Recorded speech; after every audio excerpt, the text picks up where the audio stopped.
Good morning, this is Shelby Law with the Great Basin Fire Potential Briefing for Wednesday, May 13th, 2020. Shown here is the past 24 hours worth of precipitation and lightning. We generally had a dry day across the Great Basin with maybe just a few little showers there in southeast Idaho and western Wyoming, and no lightning. We did have some fire activity. However, there was a fire in northern Utah that was at least a couple hundred acres, and then the ongoing fire on the Arizona Strip. Initial attack elsewhere is fairly limited. Observed precipitation is shown here with the past 7 days on the left, with just a few showers over the central Idaho Mountains, western Wyoming, and a few pockets in Utah. Over the past 30 days, we've had some pretty dry spots, particularly over much of Nevada, western Utah, and even southeast Utah, where conditions have been very dry for the time of year. Current ERC values are shown here, with most of those values sitting right around the 50th percentile. We'll expect those values to come down just a bit over the next couple of days with some cooler weather moving in. ERCs for a couple of areas are shown here. We really have seen a pretty rapid increase across much of the area over the last couple of weeks under these really dry conditions, especially Nevada and western Utah, and even up into southern Idaho in some areas. So those values are higher than normal for the time of year, but like I mentioned, we are expecting to go into a little bit of a cooler weather period for the next couple of days, and then again next week a bigger system coming in, so that should help moderate things. Taking a look at a couple of our sagebrush sample sites, especially in central Nevada where the area has been so dry for quite a while, those values are setting new record lows in this almost 30-year period of record for sagebrush live fuel moisture values. And in southwest Utah, those values are closer to normal. This morning's satellite imagery is showing an area of low pressure over the Pacific Northwest. This is what brought a lot of that wind to Utah yesterday, or to the Great Basin yesterday.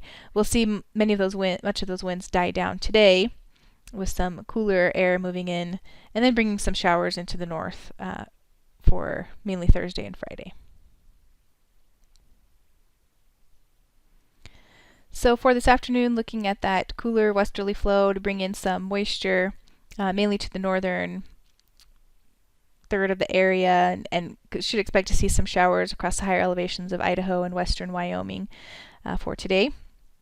We will still see some gusty winds over far western Nevada and far southeast Utah, but winds have died down elsewhere compared to yesterday's very gusty conditions.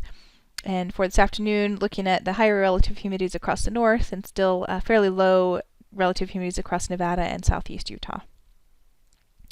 On Thursday, that moisture continues to remain in place, mainly over Idaho, western Wyoming, and moving into northern and northeast Utah, where we'll see continued chances for some showers and higher relative humidities. Again, continued high relative humidities across the north. We'll see a little bit of recovery there in central Nevada, but still dry conditions across the far south. And here we're looking at areas shaded in green where we'll see a chance of some rain, and then maybe some higher elevation snow still possible.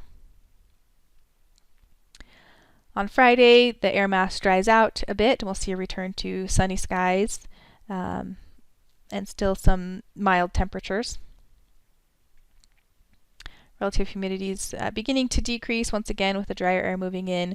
We'll still see some lingering showers over the mountains of Idaho and western Wyoming. The 3-day precipitation totals are shown here, with the precipitation mainly coming to the mountains of central Idaho, western Wyoming, and just clipping some of the higher elevations in Utah. On Saturday, the high pressure will begin to rebuild for warming temperatures region-wide. That will continue again on Sunday, although we will begin to see another strong area of low pressure developing off the west coast that will start to send some moisture into far western portions of the area, with some increased southwest winds once again. And then that low tracks inland on Monday, bringing some precipitation to western Nevada and up into western Idaho, and gusty southwest winds out ahead of it in Utah.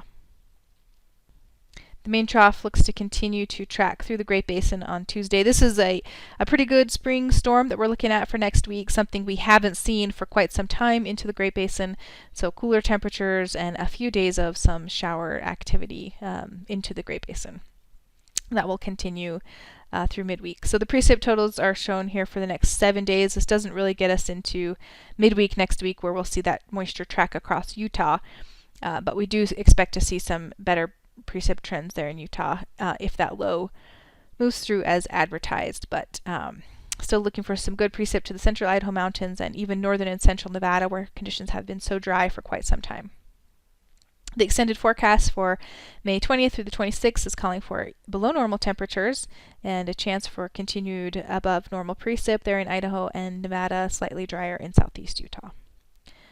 This concludes today's fire potential briefing. In summary, while we have been experiencing some very dry conditions and even some wildfires out there, we are looking for moderating conditions the next couple of days and then also into next week.